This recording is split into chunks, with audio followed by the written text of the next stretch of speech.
In one of the previous episodes, we went to the town of Authie and told the story of the massacre of a bunch of Canadian troops by the 12th SS Panzer Division at a place called Ardennes. Now, that was not going to be the very last time that these two groups were going to meet up. As a matter of fact, they were going to clash into each other very soon after that, very close to the place where I am today.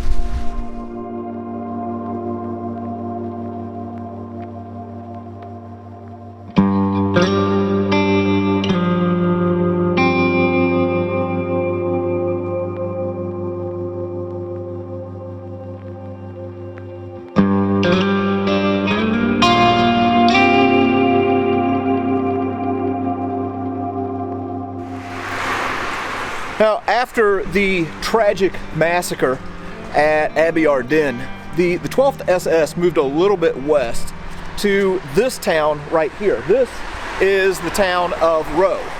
It's spelled R-O-T-S, so an American redneck like me would have pronounced that Rots. But fortunately, I've got Paul with me, and he was able to tell me the correct pronunciation. But anyway, whenever the 12th SS got to this town, well, they decided to stop and have a little photo shoot.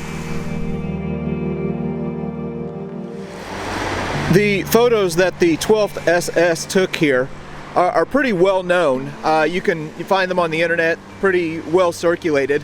And unfortunately, I'm not quite as dialed in as Snafu Docs, who does these before and after pictures really well.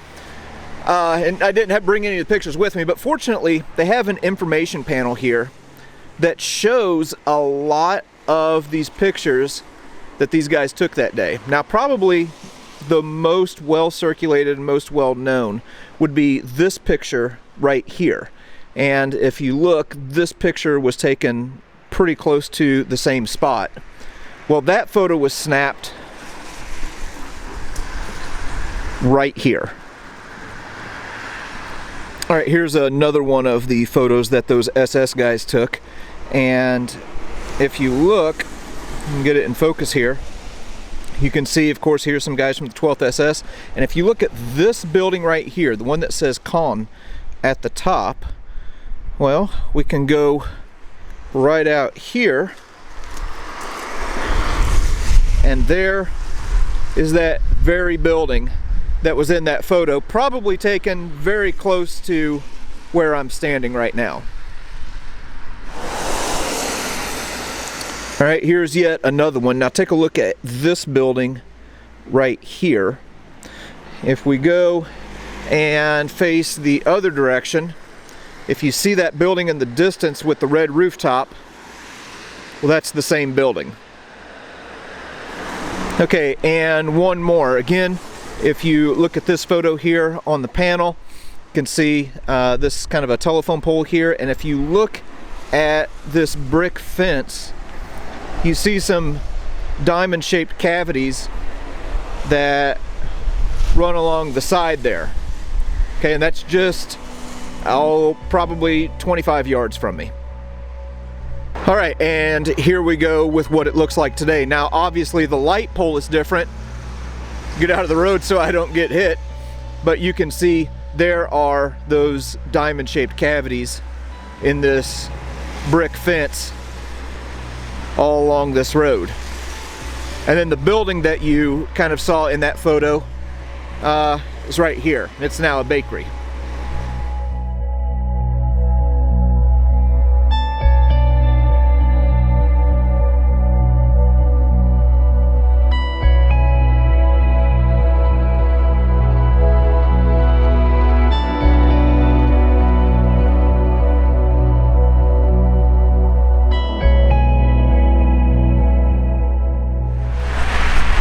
Now, after the photo shoot wrapped up here in Rots, the guys from the 12th SS loaded up in their Panthers and in their half-tracks and started making their way to the next town.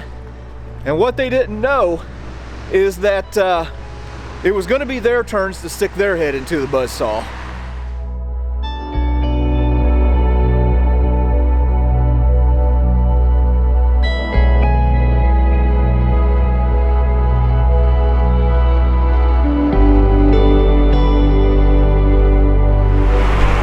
Well, I've moved from Rowe to the next town of Bretteville, and this town actually has a larger name, but it's really French, and if I try and say it, I'm afraid that I'm going to hurt myself. But anyway, after the 12th SS had their photo shoot in Rowe, they would have come down this road right here and would have entered right here into the town of Bretteville, and awaiting them were men from the Canadian Infantry. Now, this is a story that I am really honestly kind of unfamiliar with, but Paul Woodadge knows it really well. The evening of June the 8th had seen the 12th SS confident of a victory, partial victory, because they had lost some tanks the day before on June the 7th. Kurt Meyer, the commander, has arrogantly said he would throw those fishes back in the sea, implying the Canadians kind of getting the impression that they're subhuman. His men were doped up on drugs, they'd had alcohol. On the morning of the 8th, or the afternoon of the 8th, they even stopped for their photos to be taken, which we've just done in the village of Rowe back there. And in this village of Bretteville-l'Orgueilleuse, they knew there were some Regina rifles, just some infantry. So just let's rustle up some tanks, let's knock these guys out, no problem, all done and dusted. What they didn't know is the Regina rifles, the Canadian infantry, have this village fortified. The first Panther tank, the evening of the 8th of June, rolls down to exactly where we are now. As it gets to here, 2 Canadian infantrymen in that building there with a Piat projector infantry tank, bang, fire around, hits the tank in the track. The track starts piling off, the tank is kind of unable to maneuver. The second Panther following it tries to get a reaction shot off to where the Piat shot has come from, inadvertently puts a hole in the back of the turret of his own mate ahead of him, bang, the tank brews up the first one. A half track of Germans is trying to sort of overtake past this knocked out tank. It gets up here, it goes past this building here, and the story is Canadian infantry behind those railings there kind of jump up and broadside it with Sten guns and Bren guns. Brrr. The half track kind of slews into the side of the road there, and within seconds, 1 Panther, 1 half track, and a second Panther, which is now can't get past the first. Canadian infantry in the buildings. And the thing about a Panther tank is the time it takes to rotate the barrel in the gun there, it's not designed for a battle like this in the confines of a street. The Germans following see this carnage here and they think, well, we'll kind of overlap a little bit, and they take a side road up that way to the east there. But what happens is they end up bottlenecking themselves. We walk this way a bit. What happens is some of these half tracks and vehicles kind of get in, there's like a big kind of walled field behind this building over here, and they're kind of trapped, they can't get anywhere. And although these are armoured vehicles and they're only being opposed by infantry, these guys have got them cornered, and the tank can't use its power in this situation. Their vehicles that survive limp their way back to Rowe, met by the very same camera teams that have seen them off to a supposed victory. They come back demoralised, broken, half their men are killed and wounded, and Meyer and his commander say, what happened? Did you bump into tanks? Did you bump into anti-tank weapons? No, not really, a few infantry and houses. I mean, it was humiliating.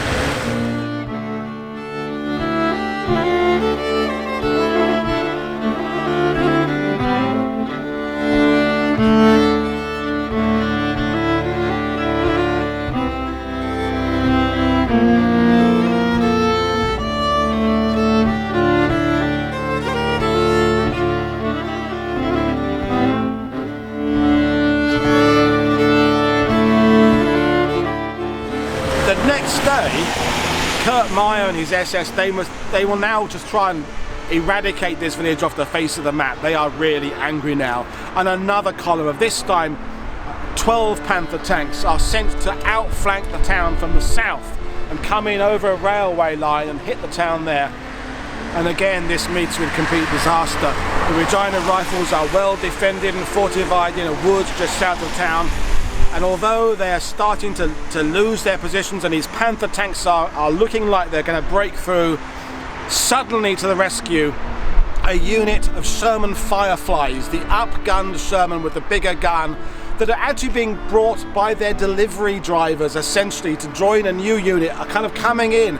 They're lost actually, they don't know where the hell these guys are, and they're like, oh, there's some guys in tanks over there, let's ask them where we are. Hang on, those guys are Panthers and they're coming at just the right angle. The Panthers are facing one way, these Sherman Fireflies come over the brow of a hill over a railway line, and within seconds almost, these Panthers are just burning in flames because of these Fireflies and the Regina Rifles hitting them in a crossfire. By the end of June the 9th, the 12th SS have lost over a dozen Panther tanks, other armoured vehicles here. They have been completely demoralised. The Canadians have lost armoured vehicles already in Normandy. They were going to lose more vehicles. The difference is they can replace theirs. Every Panther tank lost here is one the Germans cannot replace. And this little village of Bretteville-l'Orgueilleuse is where about a third of the entire tank force of the 12th SS was knocked out in about a 36-hour period. And most people don't stop here because they take a bypass past this village between Caen and Bayeux. But if you stop here, you're realising why the key tank engagements of the first few days of D-Day happened right where we're standing. So right here is where we parked to shoot this video. There used to be a house here. The reason that this is now a bus stop is one of those German half-tracks ran into the house and ended up having to tear it down. Here's a screen grab that I pulled from the OTD Canadian Military History Channel, and you can see the knocked out Panther there with the house in the background. Well, that house is right here. Okay, this is actually pretty cool. So we were out here, you know, filming and showing some stuff with the house.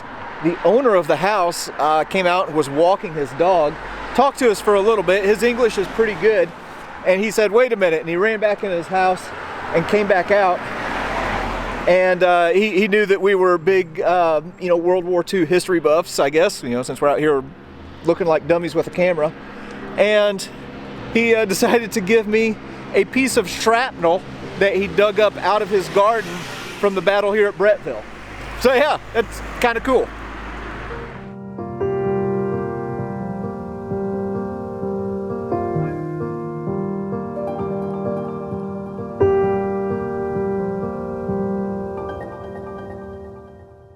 What we are looking at right here is a monument to the Regina Rifle Regiment who fought here in Bretteville. And in the British and Canadian military, they have what are called battle honors, where if something like really significant happened, it gets kind of placed as a badge of honor with your regiment. Well, you can see here with the Regina Rifle Regiment, they have listed the Normandy landing, also the Orne, Falaise. They have some different actions from World War I. But the action here at Bretteville, and I know there's more to the name of this town, but it's French and I'll just butcher it if I try and attempt it. But anyway, this spot right here became a place of honor in the Canadian military for what these men did.